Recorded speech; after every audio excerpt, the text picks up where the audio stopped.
ఇంకా అఫీషియల్‌గా మనందరికీ పండగల సీజన్ కూడా స్టార్ట్ అయిపోయినట్టే కదా! ఇది భీముని అమావాస్య ముందు రోజనమాట. సో, ముందు రోజే వెళ్ళి మార్కెట్‌లో ఏమేమి కావాలో అన్నీ తెచ్చుకున్నాను. పండ్లు, కూరగాయలు, టెంకాయ ఇవన్నీ కూడా తెచ్చేసుకున్నాననమాట. నెక్స్ట్ డే పూజకి ఏమేమి కావాలో. సో, ఇంక నెక్స్ట్ డే వ్లాగ్ ఇది. ఇంక నెక్స్ట్ డే మార్నింగే లేచేసాను. మార్నింగే లేచి ఫ్రెష్ అప్ అయిపోయి తలస్నానం అంతా చేసేసి, బయట ముగ్గులన్నీ వేసేసి, మనం భీముని అమావాస్యకి మెయిన్‌గా విగ్రహాలు చేయాల్సుంటుంది. అంటే ఒకటి శివుడు, ఒకటి పార్వతిలాగా ఇమాజిన్ చేసుకొని 2 విగ్రహాలు చేయాల్సుంటుంది పిల్లర్ రూపంలో. సో, ఆ విగ్రహాలు చేయడానికి ఎర్రమన్ను గూడా నేను ముందు రోజు ఈవినింగే తెచ్చేసుకున్నాననమాట. సో, ఇంక మార్నింగ్ లేచి విగ్రహాలు చేద్దామని చెప్పి కూర్చున్నాను. చాలా స్టోన్స్ ఉన్నాయి ఎందుకో మట్టిలో నాకస్సలు అర్థం కాలేదు. సో, ఆ స్టోన్స్ అన్నీ తీసేసి సాఫ్ట్‌గా ఉన్న మట్టిని మాత్రమే సెపరేట్ చేసుకున్నాను. ఇంకా సాఫ్ట్‌గా ఉన్న మట్టిని ఒకటి సెపరేట్‌గా ప్లేట్‌లో తీసుకొని వాటర్ అది కలిపాననమాట. వాటర్ చాలా ఎక్కువగా కలిపేసాను. చాలా లూజ్ అయిపోయింది. అస్సలు చేయడానికి రాలేదు. ఇంకా మళ్ళీ ఎక్స్‌ట్రా మన్ను అనంతా తీసుకొని మళ్ళీ కలిపి అప్పుడు పిల్లర్స్ లాగా బాగా వచ్చింది. చూసారు కదా ఎంత లూజ్ అయిపోయిందో, అంత లూజ్ అయిపోయింది. అస్సలు చేయడానికి రాలేదు. మళ్ళీ ఎక్స్ట్రా మన్ను అనేది వేసుకుంటే ఇలా పిల్లర్ రూపంలో 2 విగ్రహాలు వచ్చేసాయి. మనం దీనికి ప్లస్ సున్నం కూడా డాట్స్ లాగా పెట్టాల్సి ఉంటుంది. అంటే డిఫరెన్షియేషన్ కోసము. ఏది పార్వతి, ఏది శివుడు అన్నట్టు. సో, డిఫరెన్షియేషన్‌గా డాట్స్ పెడుతున్నాననమాట సున్నంతో. ఎంతమంది ఇంట్లో పండగలు ఉంటే తిట్లుంటాయో చెప్పండి. మా ఇంట్లో అయితే నాకు ప్రతి పండగకి ఏదో ఒక తిట్లు పడంది పండగ జరగదు. సో, మార్నింగే మా నాన్న ఏం చెప్పారంటే తొందరగా లేపి పూజ తొందరగా చేసేసుకో అన్నారు. బట్ నేను లీవ్ పెట్టాను కదా! నిదానంగా చేసుకుందామని కొంచెం లేట్‌గా లేచాను. ఒక 1 అవర్ 8:30 అలా అయింది. కానీ పక్కింటి వాళ్ళకి ఆల్రెడీ పూజ అయిపోయిందనమాట. సో, తను వచ్చి తాంబూలంకి పిలిస్తే మా నాన్న పక్కింటోళ్ళది అప్పుడే పూజ అయిపోయింది. ఇది ఇంకా పూజ అవ్వలేదు. ఎప్పుడు లేటే అని చెప్పి తిట్టారు. ప్లస్ ఆ పూలు ఇంతకుముందు చూపించాను కదా! ఆ పూలు అసలు విడగలేదనమాట. నేను తెచ్చేటప్పుడు అడిగే తెచ్చాను పూలు విడుగుతాయా అని చెప్పి. వాళ్ళు విడుగుతాయి అని చెప్పారు. కానీ నెక్స్ట్ డే చూస్తే అస్సలు విడగలేదు పూలు. సో, దానికి కూడా మళ్ళీ తిట్లు తిన్నాననమాట. మళ్ళీ మార్కెట్‌కి వెళ్ళి కొత్త పూలన్నీ తెచ్చుకున్నాను నేను మళ్ళీ.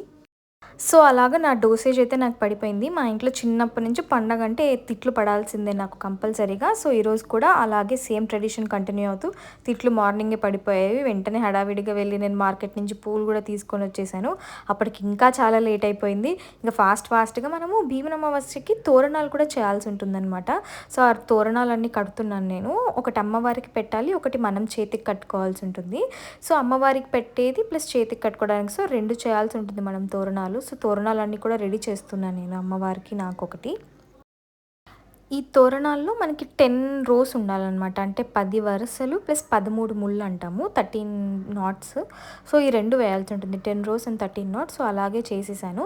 ఇంకా గజ్జె వస్త్రాలు అంటాం వీటిని మేము. ఇది కూడా వేయాల్సి ఉంటుంది మనము పూజ చేసేటప్పుడు. సో, దానికి కూడా 2 ప్రిపేర్ చేసుకున్నాను. ఒకటి విగ్రహాలకొకటి, ఇంకోటి కలశం కూడా పెడతామనమాట. సో, ఆ కలశానికి ఒకటి ప్లస్ ఈ 2 విగ్రహాలు చేశాను కదా! ఈ 2 విగ్రహాలు చేయడానికి కూడా గజ్జె వస్త్రాలు రెడీగా కూడా చేసుకుంటున్నాను. ఇవి నేనింకా ముందు రోజు ఈవినింగే చేసి పెట్టుకున్నాను అవన్నీ. సో, తొందరగా అయిపోయింది మార్నింగ్. లేదు మార్నింగే చేద్దామని అనుకునుంటే ఇంకా చాలా లేట్ అయిపోయేది. సో, మంచి పని చేశాను. ఈవినింగే నేను ఇవన్నీ రెడీ చేసి పెట్టేసుకొని జస్ట్ మార్నింగ్ లేసి పసుపు అలాగా అప్లై చేసేసాను. ప్లస్ దానికి 2 వైపులా పెట్టాల్సుంటుందనమాట. సో, ఆ 2 వైపులా పెట్టేటివి కూడా అన్నీ చేసేసుకున్నాను. ఇంకా మా నాన్న అప్పటికే లేట్ అయితుందంటే వెంటనే వెళ్ళి డ్రెస్ మార్చేసుకొని రెడీ అయిపోయి వచ్చేసాను. ఇంకా దీపారాధన అవన్నీ స్టార్ట్ చేద్దాం, పూజ స్టార్ట్ చేద్దామని చెప్పి కూర్చున్నాను. మా నాన్న ఆల్రెడీ సంధ్యావందనం అవన్నీ చేసేసుకున్నారనమాట నాకంటే ముందే లేచి. సో, ఇంక నేనన్ని దీపాలన్నీ పెట్టేసుకొని ఇంక దీపారాధన అనేది స్టార్ట్ చేస్తున్నాను. ఇంకా దీపాలన్నీ కూడా వెలిగించేసాను. ఇంకా దీపారాధన కూడా అయిపోయింది. దీపాలకు కూడా పూజ చేసేసాము. ఇంకా నాన్న సంకల్పం చేయిస్తా అన్నారు నాతో పూజకి. సో, సంకల్పం కూడా చేయించేసుకున్నారు. నాన్న పక్క నుండి నాతో మంత్రాలవన్నీ చెప్పిస్తున్నారనమాట. సో, ఇంక మనం ఈ మార్నింగ్ విగ్రహాలు చేసాం కదా! ఈ విగ్రహాలు అనేటివి పూజ గదిలో పెట్టాను.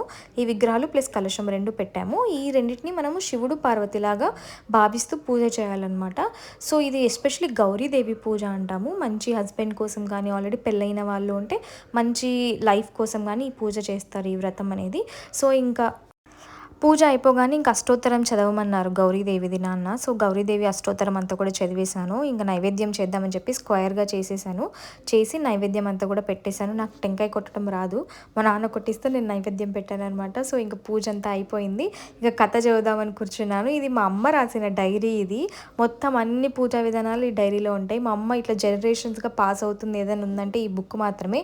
మా అమ్మ అన్నీ క్లియర్‌గా ఏ పూజ ఏం చేయాలి, దేవుడి పాటలన్నీ కూడా నీట్‌గా రాసి పెట్టుంది. ఇది అమావాస్య వ్రత విధానం అనమాట. ఈ 3 పేజెస్ 4 పేజెస్ ఉంటుంది. సో, అకార్డింగ్ టు మా అమ్మ రాసిన దాన్ని బట్టే మేము నీట్‌గా వ్రతం అంతా కంప్లీట్ చేసాము. ఇంకా కథ చదువుతున్నాననమాట. కథ చదవడానికి కూర్చున్నాము. కథ అనేది ఏంటంటే పాండవులు వనవాసంకి వెళ్తారు కదా! అప్పుడు శ్రీకృష్ణుడిని అడుగుతారనమాట. ఇలా ఏదైనా పూజా విధానం కానీ, వ్రత విధానం కానీ ఏమన్నా ఉందా? సో దట్ పోయిన రాజ్యం తిరిగొచ్చి మళ్ళీ హ్యాపీగా ఉండడానికి ఏదైనా పూజా విధానం ఉంటే చెప్పమని శ్రీకృష్ణుడిని అడుగుతారనమాట. అప్పుడు శ్రీకృష్ణుడు ఈ ఈ కథ అనేది చెప్తాడు. లైక్ పూర్వకాలంలో కూడా దమయంతి అనే ఒక ఆవిడ సేమ్ ఇలానే వాళ్ళ హస్బెండ్ రాజ్యం కోల్పోయి తన హస్బెండ్ కూడా తను వదిలేసి వెళ్ళిపోతారనమాట అడవిలో. సో, తను ఈ వ్రత విధానాన్ని పాటించింది. అంటే అమావాస్య ఆషాఢ మాసంలో వచ్చే అమావాస్య నందలి ప్రతిసారి పూజ చేసేది. ఈ పూజ పేరు దిశా గౌరి వ్రతం అంటాం. సేమ్ అలాగే మార్నింగే లేచి ఇలా విగ్రహాలు చేసుకొని శివుడు పార్వతికి పూజించేదనమాట. సో అలా పూజించడం వల్ల తన భర్త ప్లస్ పోయిన రాజ్యం అంతా తిరిగొచ్చి వాళ్ళిద్దరు హ్యాపీగా ఉన్నారు అని చెప్పి శ్రీకృష్ణుడు పాండవులకు చెప్తాడు. సో భీముడు కూడా ద్రౌపది చేత ఈ వ్రతాన్ని చేపిస్తాడనమాట. ప్రతి అమావాస్య ఆషాఢమాస అమావాస్య అప్పుడు. సో అలా చేపించడం వల్ల వాళ్ళకి పాండవులకి పోయిన రాజ్యము తిరిగి వచ్చి అందరూ హ్యాపీగా ఉన్నారని ఈ కథ చెప్తుంది మనకు. ఈ వ్రతం పెళ్ళైన వాళ్ళు, పెళ్లి కాని వాళ్ళిద్దరూ చేస్తారు యూజువల్లీ. పెళ్ళైన వాళ్ళైతే వాళ్ళ హస్బెండ్‌తో హ్యాపీగా ఉండాలి, ఫ్యామిలీ అనేది హ్యాపీగా ఉండాలని చేస్తారు. పెళ్లి కాని ఆడవాళ్ళైతే మంచి హస్బెండ్ రావాలి. ఎందుకు భీముని అమావాస్య అంటామంటే, భీముని లాంటి మంచి స్ట్రాంగ్ హస్బెండ్ రావాలని చెప్పి భీముని అమావాస్య అని చెప్తాము. సో అలాగా ఈ వ్రతం అనేది పెళ్లి కాని వాళ్ళు, పెళ్ళైన వాళ్ళిద్దరూ చేసుకుంటారు. మన సైడ్ ఈ పండగ తక్కువ కానీ యూజువల్లీ కర్ణాటక సైడ్‌లో అయితే బాగా చేసుకుంటాము. ఇంకా వంట పని స్టార్ట్ చేశాననమాట. ఆల్రెడీ పప్పు, చారు అన్నీ రెడీ చేసేసాను.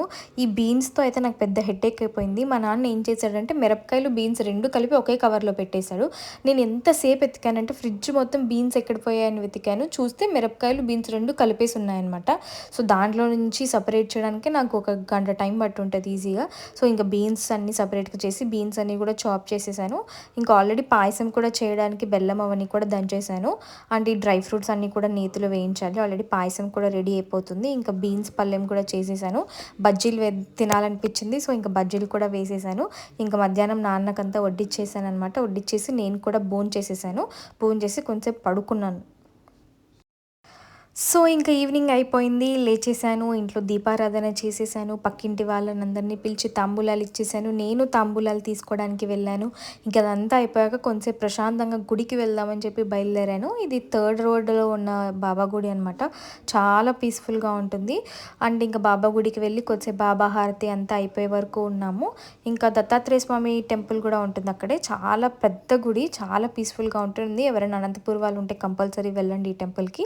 ఇంక ఈవినింగ్ రిటర్న్ వచ్చేసే టైంలో అమ్మవారి ఊరేగింపు జరుగుతుందనమాట ఫస్ట్ రోడ్లో దుర్గాదేవి టెంపుల్ ఉంటుంది.